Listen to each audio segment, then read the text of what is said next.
Yes, dictation 5 second बाद start होगा।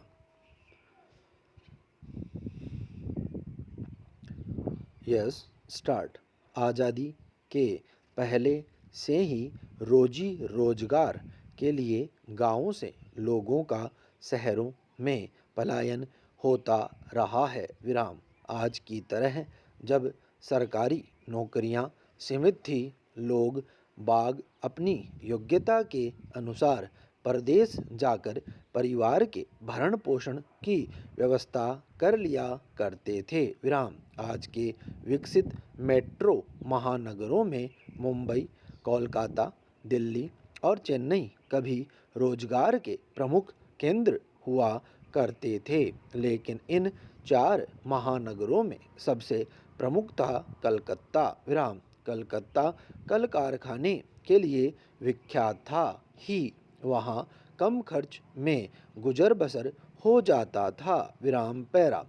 वहाँ उत्तर प्रदेश, बिहार, ओडिशा और मध्य प्रदेश के लोग रोजी रोटी के जुगाड़ में जाया करते थे। विराम। कभी इन राज्यों के हर गांव से आम तौर पर 1-2 लोग अवश्य कलकत्ता रहा करते थे। विराम। शुरू में जो लोग इस नगर की आबो हवा में घुल मिल जाते थे, वे धीरे धीरे अपने रिश्तेदारों के कमाने खाने के जुगाड़ बिठा दिया करते थे। विराम।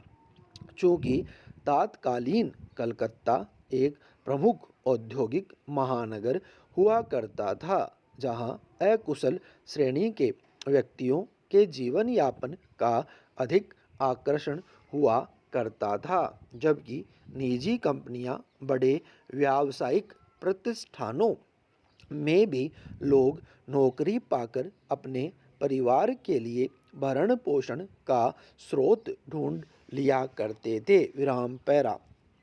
कलकत्ता में रहने वाले ग्रामीण क्षेत्र के ऐसे व्यक्तियों को कलकतिया के नाम से जाना जाता था। विराम।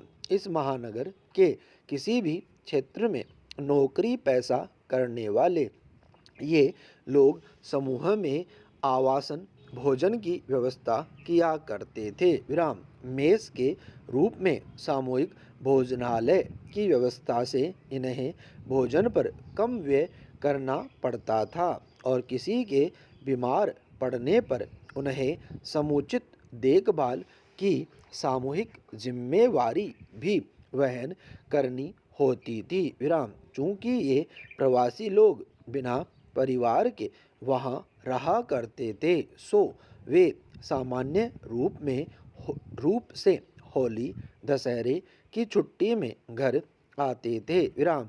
कलकतिया का जब गांव आना होता था, उसकी सूचना उनके साथ रहने वाले समूह सदस्यों तथा गांव घर के लोगों को भी हुआ करती थी। विराम। गांव से घरेलू सामग्री यथा रसोई घर का सामान, बिस्कुट, फल, कपड़े लत्ते, खिलौने, घर खर्चे के रुपए की मांग कमासुत प्राणी को पत्र द्वारा संदेश भेजकर की जाती थी। विराम पैरा। आज भी स्मरण है कि कलकत्ता में रह रहे पिताजी को सादे कागज पर पैर का नाप भेजकर उनसे चप्पल जूते भेजने की फरमाइश की जाती थी। विराम। हाथी, घोड़े, ऊंट, शेर की आकृति के बने बिस्कुट जब पिताजी किसी से भेजते थे, तो हम भाई बहनों में उनके लिए छीना झपटी हुआ करती थी। विराम। वर्ष में 1 या 2 बार जब भी पिताजी कलकत्ता से आते, तो मन में आने वाली अनेक सौगातों की उत्सुकता बनी रहती थी। विराम। बचपन का वह कौतूहल आज शहर के माल या ऑनलाइन खरीदे गए सामान में तनिक भी नहीं दिखता, क्योंकि उन दिनों कम चीज़ों का सुख और संतोष आज बाजारवाद की बहुलता की भेंट चढ़ गया दिखता है। विराम पैरा। कभी कलकतिया की पहचान गांव में एक विशिष्ट स्थान रखता था। विराम। जितने दिनों के लिए वे घर आते थे, उनका सामाजिक सरोकार अत्यंत आत्मिक भाव से ओतप्रोत हुआ करता था। विराम।